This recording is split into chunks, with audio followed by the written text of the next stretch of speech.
Senhor presidente Fernando Henrique, meu amigo Nelson Jobim, Sérgio, senhoras, senhores, Adriane, desculpe, senhoras, senhores, é uma honra muito grande poder retornar, ter a oportunidade de retornar ao Instituto Fernando Henrique. Da outra vez tratamos da política nuclear e agora tratar desse tema que vem sendo tão discutido na mídia. O que fazem os militares, por que tantos? São os militares que estão no governo ou são as Forças Armadas que estão no governo? Enfim, tem uma realidade nova que alguém, acho que de forma feliz, encontrou uma expressão interessante, que será um novo normal. Nós passamos, houve nos governos anteriores, nos governos do PT, uma aproximação que já tinha começado no governo Fernando Henrique, e nunca houve, de fato, nunca houve um afastamento das estruturas militares dos governos, porque sempre, mas principalmente a partir de 64, com esforço de profissionalização, esforço de institucionalização, iniciado pelo presidente Castelo Branco, e é uma obra dele, talvez por ter sido o mais legalista da sua geração, ele se esforçou e iniciou com uma série de medidas, que não vale a pena citá-las para não perder tempo com elas, mas que resultaram no grande passo de profissionalização das instituições, né? Basta que nós, aqueles que gostam de história, fecharem os olhos e lembrarem dos generais da década de 50, de 40, de início de 60, que ficaram indefinidamente no serviço ativo, e tentar lembrar dos pós-64, que tiveram suas carreiras sob novas regras, com rodízios e renovações impostas legalmente, que evitaram a permanência dos generais e o conhecimento e o transbordamento da sua atividade para o campo político. Mas isso é uma outra conversa, vale uma outra conversa, tentando apenas resumir. E nesse processo mais recente, houve, da mesma forma, um momento de interpretação do governo Lula, que era um governo que tinha na sua base de apoio os maiores críticos às Forças Armadas, antipatias, dificuldades, mas houve uma aproximação muito grande pelo próprio temperamento do presidente Lula, que indiscutivelmente é um político competente, um poder de sedução, compreensão, talvez, do papel que cabia a ele, que cabia às Forças Armadas naquele momento. Houve ajudado por um dos ministros, então, que é o ministro Jobim, né, tá aqui, a quem eu servi no Ministério da Defesa por 2 anos, tive a honra de servir,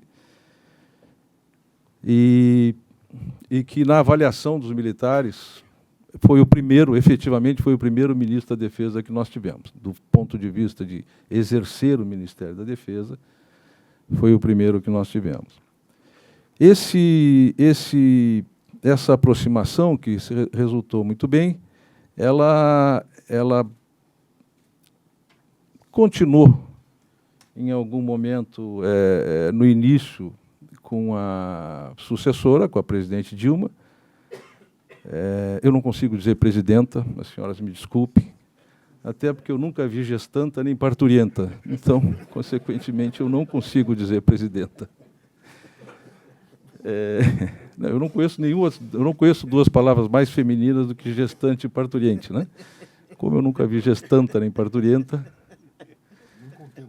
nem contenta. Enfim. Jornalisto? Jornalista também não. Dentista. Enfim, nós tivemos rapidamente se entrou em rota de choque com o governo Dilma. Então, as Forças Armadas, do ponto de vista, eu posso falar bastante pelo Exército, porque eu já estava lá, ainda estava lá, do ponto de vista institucional, não vai deixar de cumprir sua tarefa em nenhum momento, e cumpriu diversas. Mas a identificação que havia, o vínculo de simpatia, de diálogo fácil que havia com os presidentes anteriores, rapidamente se desfez. Rapidamente se desfez, e se desfez por algumas razões objetivas e outras não tangíveis, vamos chamar assim, subjetivas, né?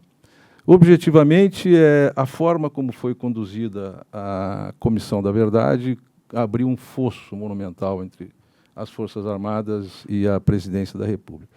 Vejam bem, eu não estou dizendo que a existência da Comissão da Verdade abriu um fosso, eu estou dizendo que a forma como ela foi conduzida abriu um fosso enorme entre, particularmente, o Exército e o governo. Continuamos cumprindo as nossas missões, à medida que elas vinham, todas elas, em nenhum momento houve qualquer reparo quanto a isso. Mas, politicamente, do ponto de vista das relações pessoais, isso foi se desgastando, A gestão do Ministério da Defesa foi muito difícil, o relacionamento com o ministro da Defesa, então, da época, foi muito difícil, e nós, quando inicia o segundo governo Dilma, claramente,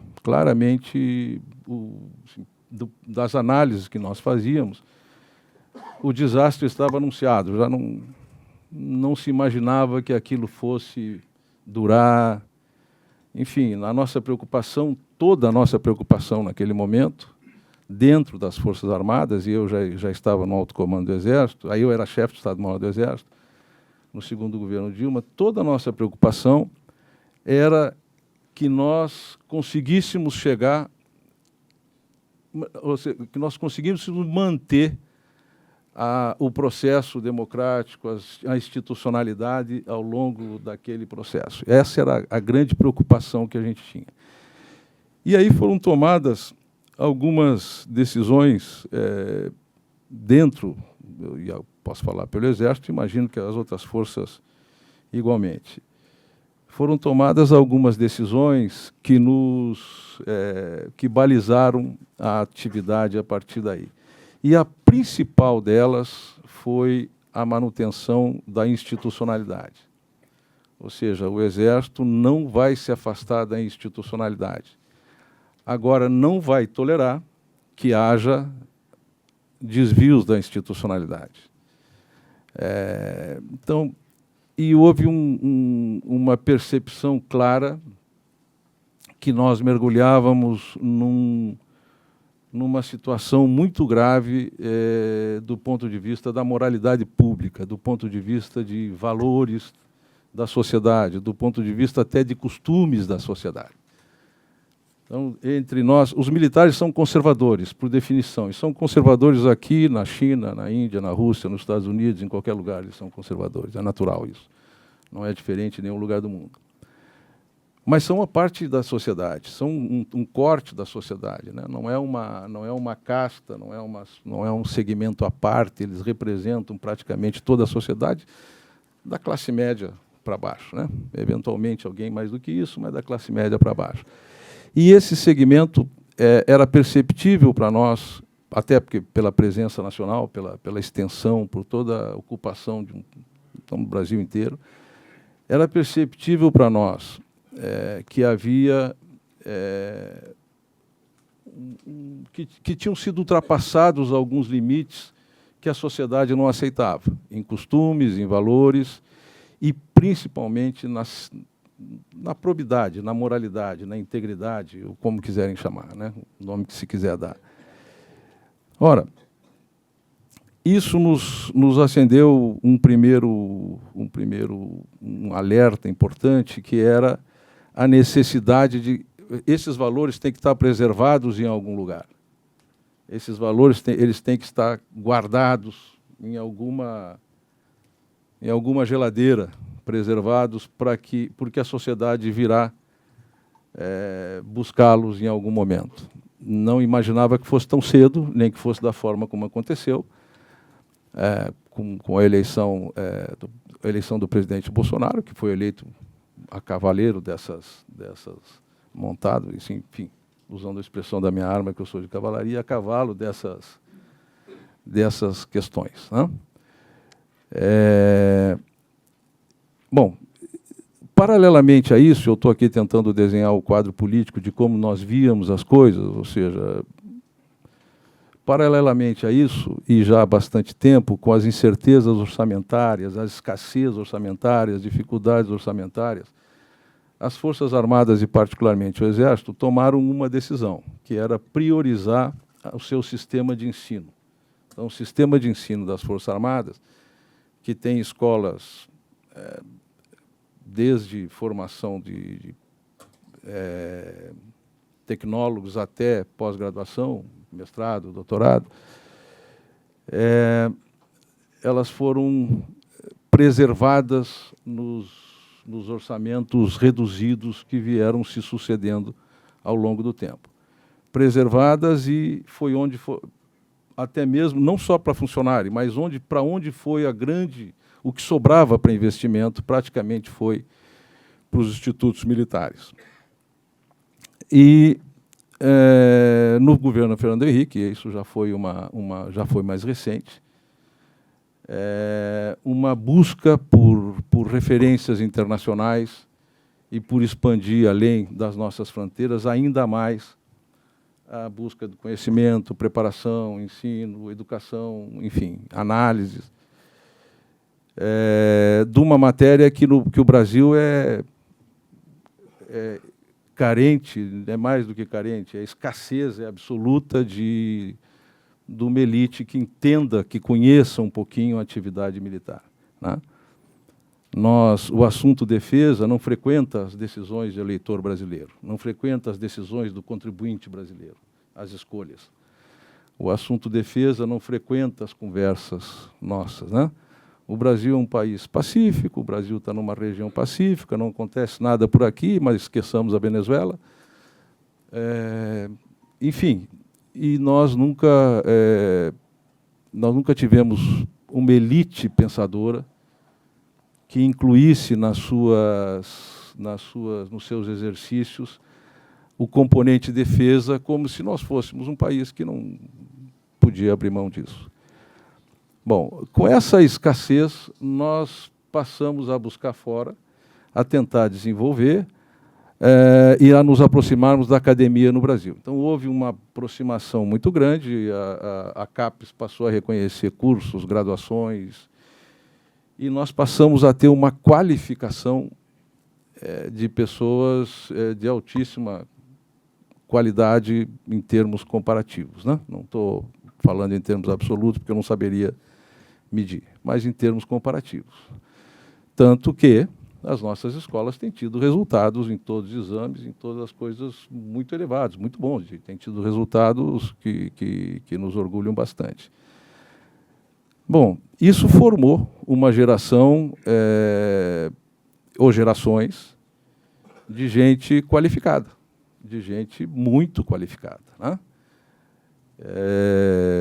Se essa qualificação ela não era importante em algum momento, o próprio nível cultural do país não fazia isso, eu acho que nas Forças Armadas, e aqui seria muito cabotino tentar fazer propaganda, não é isso, estou tentando fazer uma análise, né? Tentando fazer uma análise de um fato.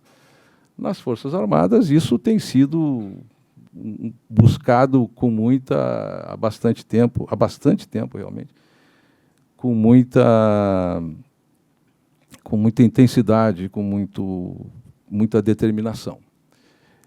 Enfim, então, aí nós temos uma situação política de repúdio a um governo, eu não vou falar pessoas, mas repúdio a um governo porque não representava o que nós achávamos que era o pensamento de uma classe média, da qual nós somos parte, que afrontava valores, e afrontava valores que, para nós, militares, eram caríssimos, são caríssimos, que são os valores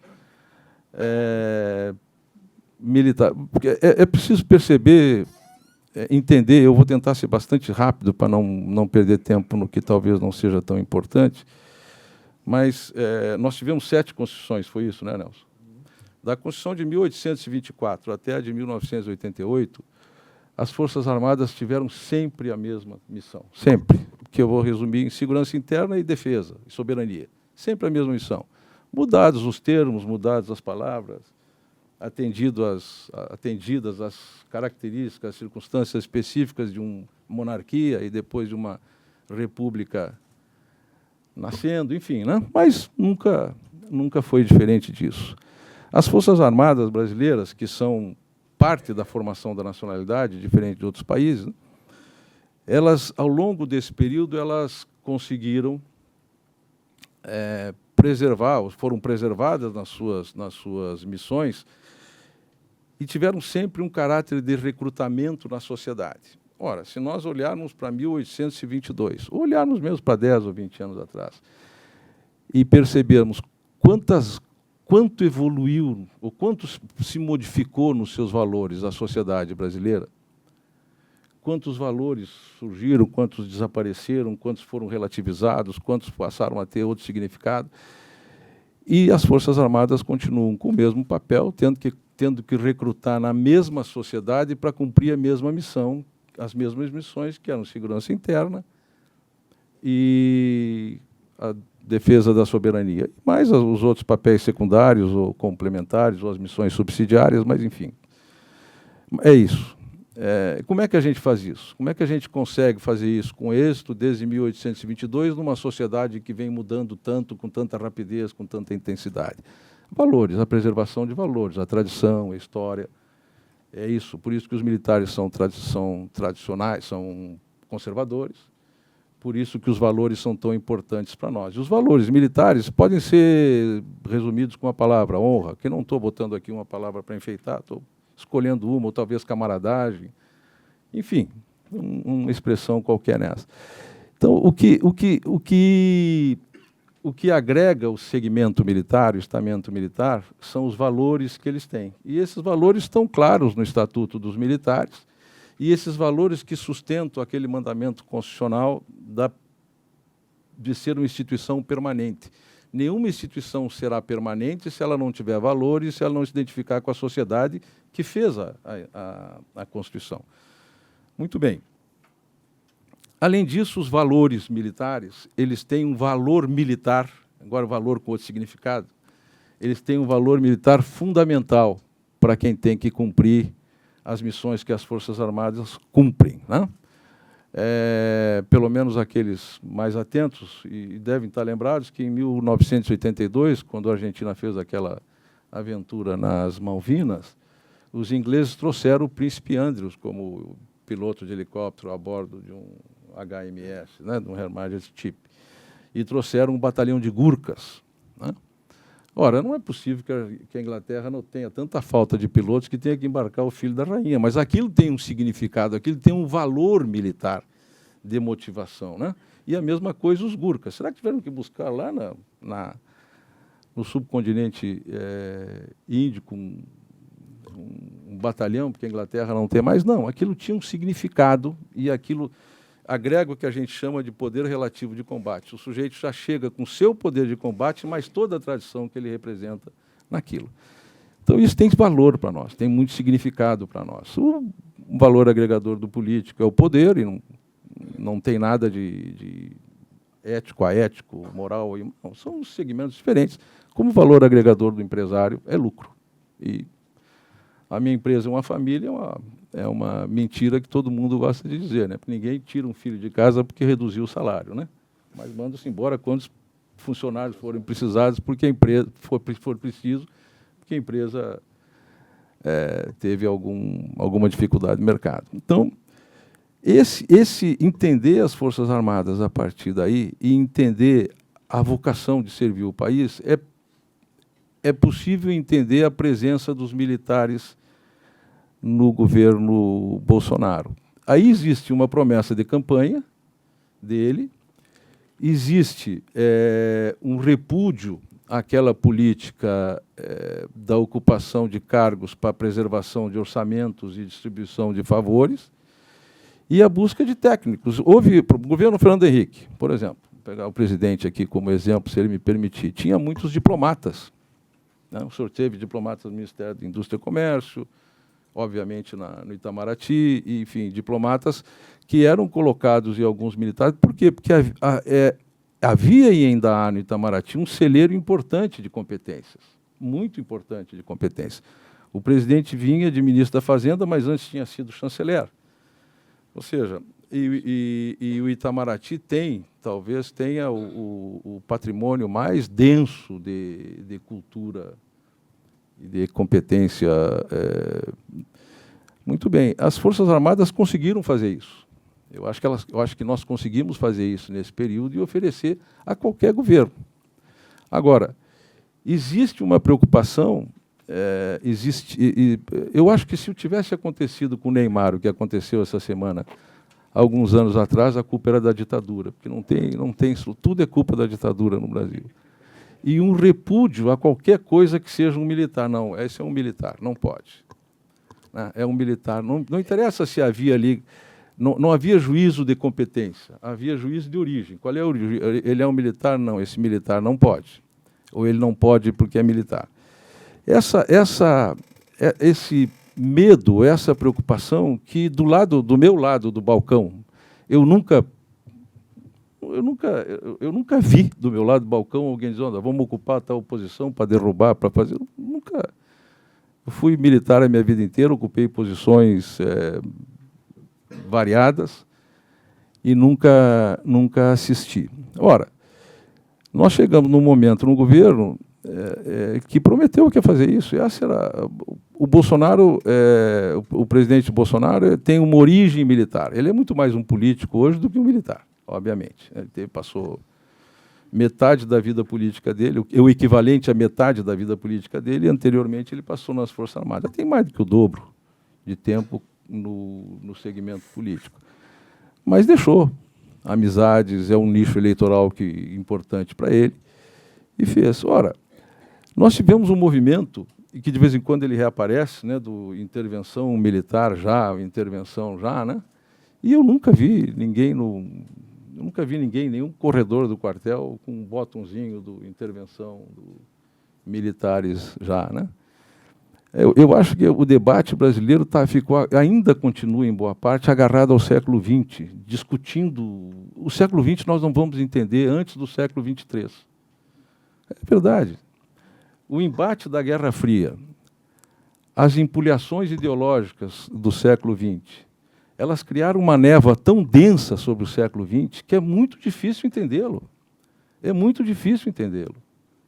Nós entramos num debate ideológico que criou paixões que são preservadas no Brasil hoje. Dogmatismo que são transformados em verdades escatológicas, quando não acabou. Então, quando a gente nós corremos e nos preocupamos de invadir o século XXI, seja porque o mundo mudava, a correlação de forças está mudando, nós estamos ainda vivendo um movimento dessa natureza, né? Está aí a China, eu não preciso falar sobre isso, para um auditório tão qualificado. Então, nós entendemos que o mundo estava mudando e que o Brasil precisava ter forças armadas compatíveis com o mundo que viria. Para isso, nós precisávamos estudar, entender, preparar-nos, conhecer, abrir os olhos, levantar a cabeça. E isso foi feito. Eu acho que isso resultou, em certa medida, em competências. Porque quem conhecia o general Santos Cruz, por exemplo? Aqueles que têm cuidado de ler jornal e sabem que ele foi comandante do Haiti e da tropa no Sudão. Mas como um cargo político, quem conheceu? Ninguém conhecia. Quem conhecia o general Floriano Peixoto, que é o secretário-geral da Presidência da República? Tampouco. Quem conhecia o general Heleno por comandante militar da Amazônia, por comandante do Haiti, mas pela expressão militar, não por participação política, né? Quem conhecia o general Mourão fazia, e se nós fizermos um bom exame de consciência, é isso mesmo, quem conhecia o general Mourão tinha um estereótipo de um general, não é isso? E não é isso. Está provado que não é isso, está visto que não é isso. Ou seja, então, existia... tem três coisas que são intoleráveis no Brasil hoje. Para quem está vivendo no Brasil do século XX, não se engane, tem muita gente ainda no século XX. Outro dia eu disse para uma entrevista que o século XXI está divertidíssimo e ficaram bravos. Como é que não está divertido? Estou vivo, caminhando, com 2 olhos, feliz da vida, não vai estar divertido. Está ótimo o século XXI. Tem algumas coisas que são intoleráveis para o Brasil do século XX, para esse Brasil que persegue, continua fazendo força no século XX, continua agarrado ao século XX. Que tenha militares no governo, que deem certo, que os militares tenham sido a voz da serenidade, da tranquilidade, da ponderação, e que administrativamente eles estejam dando certo. Então, essas coisas para o Brasil do século XX são intoleráveis, são inaceitáveis, né? E elas produzem discussões desse tipo. Eu posso lhes dizer o seguinte: se militar político produzisse voto, nós já teríamos há muito tempo muitos militares no Congresso. Basta ver o regime de 64, quantos militares botou no Congresso, na Câmara e no Senado. A onda que aconteceu agora foi uma onda que veio de fora. Foi uma, olha, não dá mais. E é uma onda que tem uma mensagem muito triste para nós todos. Tem uma mensagem muito triste. Esse ano que nós estamos vivendo, presidente, nós completamos 40 anos de liberdade, porque são 40 anos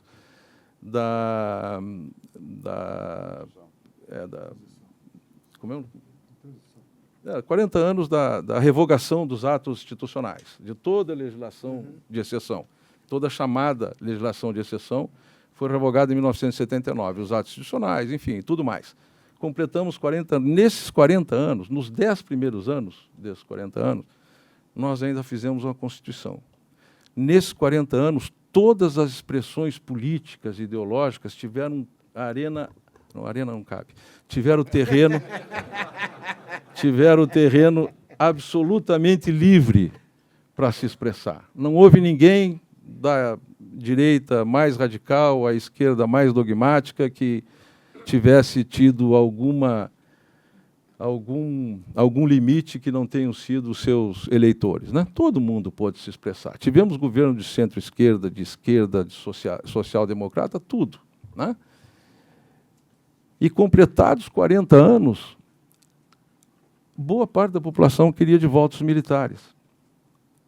Completado 40 anos, o governo está cheio de militares. E isso tem que ser pensado, esse dado tem que ser ponderado. Por que isso aconteceu? O que nós fizemos com a democracia? O que nós fizemos com o modelo político que nós escolhemos? Ele foi tão aviltado, tão prostituído, a ponto de não dar mais, agora eu quero uma exceção? De novo? Então, eu acho que sobre isso é muito, se eu puder deixar uma mensagem final, para não ultrapassar mais o tempo, eu acho que sobre isso era muito importante pensar. Por que nós chegamos a isso? Onde é que nós erramos?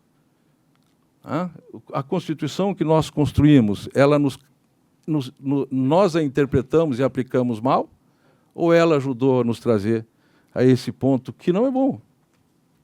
Que não é bom. Que não faz bem a nenhum país. Mas foi isso que aconteceu. A política, da forma como ela foi feita, ela nos trouxe a um desastre político. A um desastre na construção de um país. Quem não acredita na democracia no Brasil? Terá quem não acredite. Claro que terá quem não acredite. Quem não aposta nela? Terá quem não aposte. Mas isso é irrelevante. É uma franja, qualquer sociedade tem lá o seu bom grau de esquizofrenia, né? Basta aplicar as regras da Organização Mundial da Saúde, que nós vamos achar alguns aí, né?